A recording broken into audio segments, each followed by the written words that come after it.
Who I was is who I am. And I want you guys to know that today.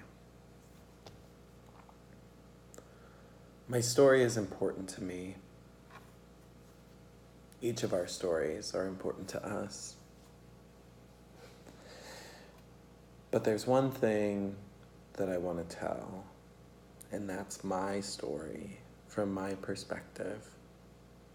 And I've held on to that for a long time. So I want to give the world an opportunity to know me. When I was young, I decided that it was in my best interest to come out as gay. I was 10 years old, and I had no idea the gravity that those words might hold for me in my future. But I remember being 10 years old and being certain. And I remember at 10 years old telling one of my best friends and not getting the warmest reception.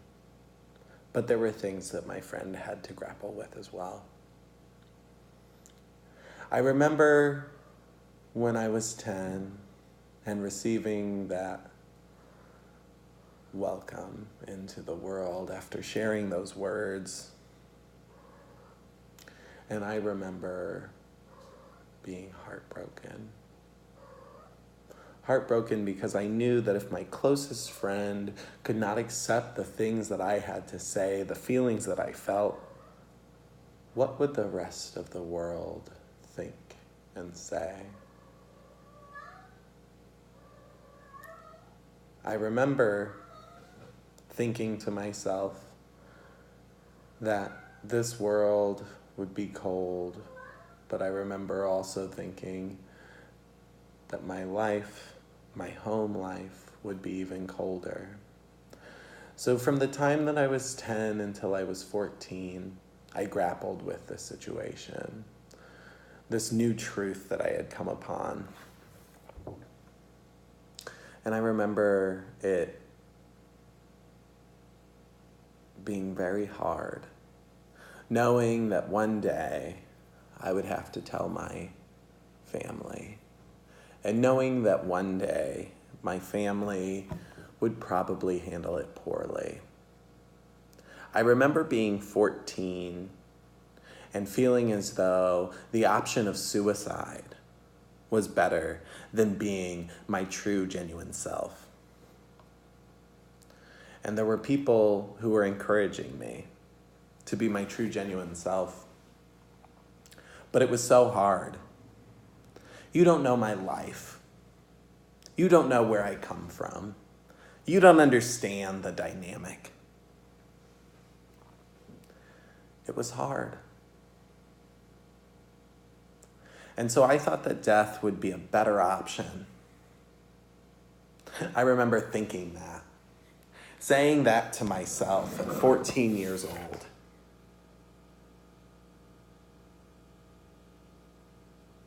I wrote letters to myself, to whom it may concern, about what my life would be like going forward, about how my life would end. I remember being heartbroken because that wasn't something that I wanted to do, but I felt as though that was a doorway to finding something deeper. I was wrong, but I had no idea. I remember wanting that to happen. I remember wanting the pain. But I remember experiencing a different kind of pain. There's nothing more obscure than coming home from school and having probably a very rough day for a middle schooler. And finding that you're not going home, that your parent, your single parent, had gone through all of your things and had found things that you had wanted to keep for yourself, but found them because they were concerned, because they had also found your suicide notes.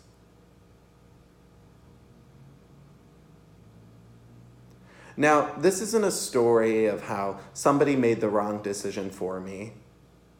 My story is my story, and it's something that has built me over time.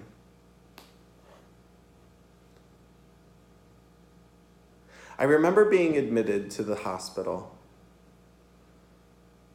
on suicide watch. I remember taking the cold, dry pill every single day to erase all of those thoughts and all of the other thoughts that it might interact with. The feelings of happiness, the feelings of sadness, the feelings of excitement. It was all erased with one dry gulp every day at 9 o'clock. I remember falling asleep in tears because the hospital room was cold and lonely and the blanket was too thin. I was never much of a snuggler. I didn't enjoy hugs or being in a warm, cozy house. But in that moment, I missed it.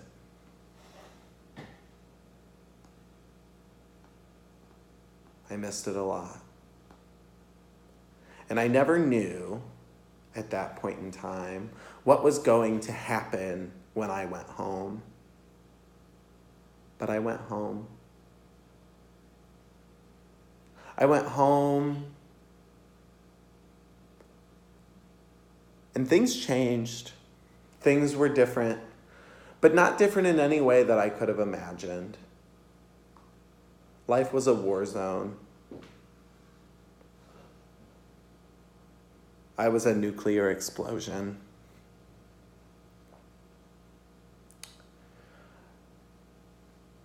I felt as though I had ripped my family away from work that day when they took me to the hospital. They sat me into a room with a psychiatrist who asked me questions. Why haven't you talked about this? Why haven't you said anything? Why are you hiding this? Why do you feel this way? And I had no answers. I had no desire to tell anyone that I had felt gay for the last 4 years, because who would understand? I was sitting in this cold room, a foreshadowing of the next week of my life. Why would I tell you anything? Who are you? Where am I?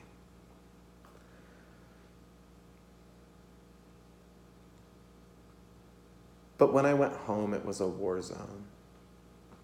It was decimated. It was cold. It was flat. It reminded me of those hospital rooms every day. And I was angry. But over time, things healed. Things changed. Some of which changed over time with distance. Some of those things I had to physically change and set right.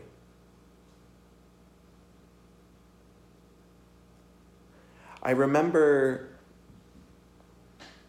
getting into a relationship when I was 21.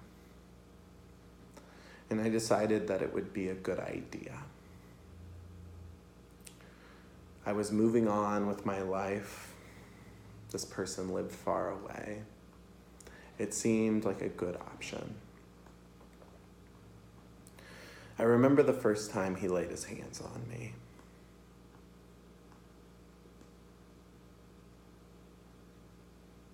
Skin to skin.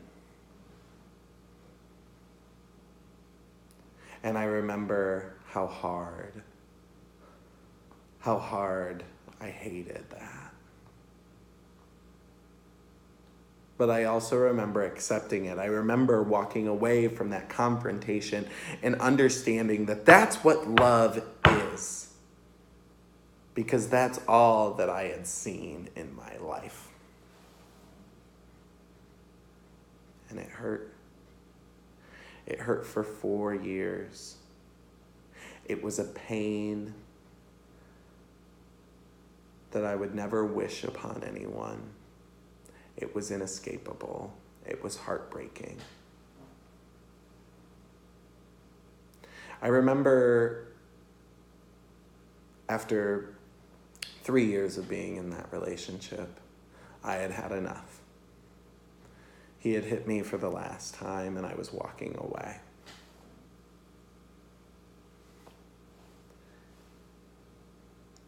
And I did.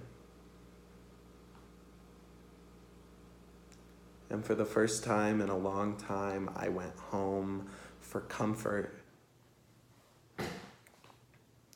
And I talked to my mother in a way that I had never before. I opened up to her, and I told her about the abuse and about the pain and about the anger.